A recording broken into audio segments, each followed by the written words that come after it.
Hi guys! Welcome back to my vlog. So habang nagmumuni-muni ako, biglang tumawag yung friend ko at nagpapasama mag-celebrate ng birthday ng kanyang asawa. So syempre, why not go tayo dyan, may pagkain. Mukha kasi tayong pagkain. Tapos bigla pa ako nag-crave ng cake. So karakas agad ako maligo kasi 4 p.m. ang meeting time. Pero tumawag siya sa akin around 3:45. Tapos mabilis ang ligo na lang talaga. Tapos, yung usual routine ko, skincare, buti nga yung nabawasan ng mga nilalagay ko sa mukha. Simula uminom na ako ng collagen drink na Morinaga, not sponsor. Malay mo soon. Malaking tulong talaga sa akin yung collagen. Di na ako nagkaka-pimples. Tapos parang fresh ko, feel ko lang pag natingin sa salamin, di ba? May halong takot ako sa araw na yan. Gawa na di ko alam kung mapapasaya ko sila or magiging masaya ba kami na walang problema at gulo. So nagpray talaga ako na maging okay ang araw na yan.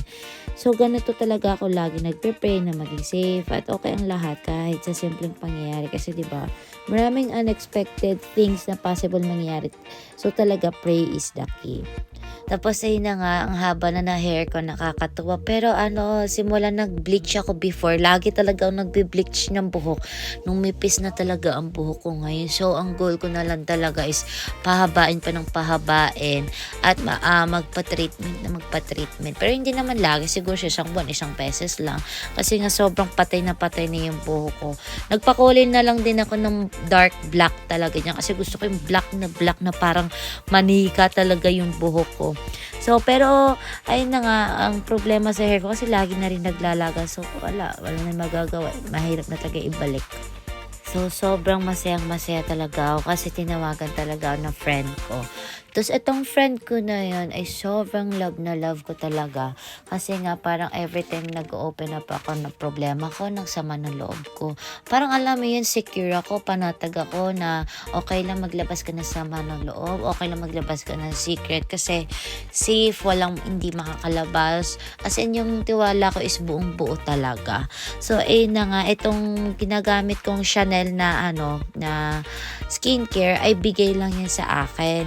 Siguro, para siyang tester. Actually, tester talaga siya. So, sinubukan ko kung maganda. At sobrang ganda talaga niya sa mukha.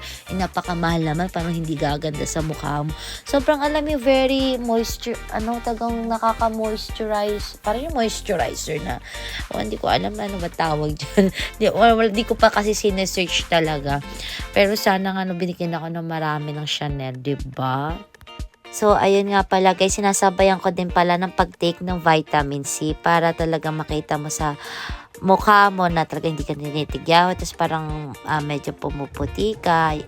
Tapos ay yung perfume ko dyan is Zara. Bigay yan ni Ate Nanel at ni Kuya. So, papunta na nga pala ako time niya sa Kokora. Akala ko naka-play yung pagdating ng monorail. Hindi naman pala. So, sayang, hindi nyo makikita yung monorail. Pero sa mga ibang vlog ko naman, pinakita ko na rin naman kung paano sumakay ng monorail. So, ayun yung card ko. Itatap nyo lang dyan. Pwede kayo mag-charge dyan. Tapos, yung sugo ka, yan, itatap nyo kahit saan.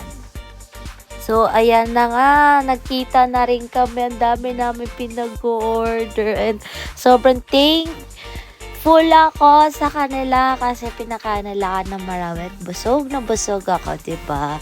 Yakiniku yan, my favorite. Almost lahat naman favorite, lalo at pag libre talagang lamnam, sarap talaga, guys. So, yan, bibimbap yan. Ang sarap yan, favorite ko yan.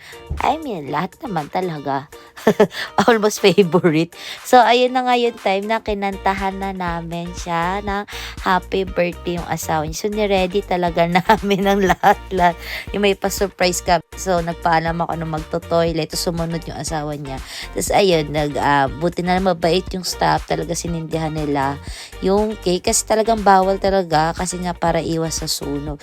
But yun naman talaga nakikooperate naman. So, thank you talaga sa inyo, guys. Thank you for everything, Lord. Thank you sa mga pina-experience mo ngayong taon. At sana maulit pa talaga.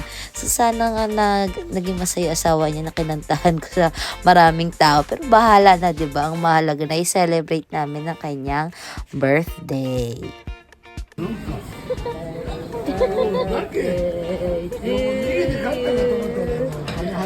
Happy birthday, happy birthday.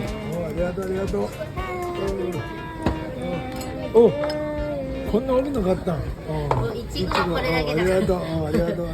Ay, wish. Eh, paano pipicturean pag dito galing? Ay, ito mate. Paano pag picture din? So, dahil nalobat niya yung aking friend, so kailangan namin bumili ng bagong power bank para sa kanya. At hindi ko na-expect na bibilhan niya rin ako. O, diba? So, nahihiya siyang humarap sa camera. So, thank you so much, ate, for this.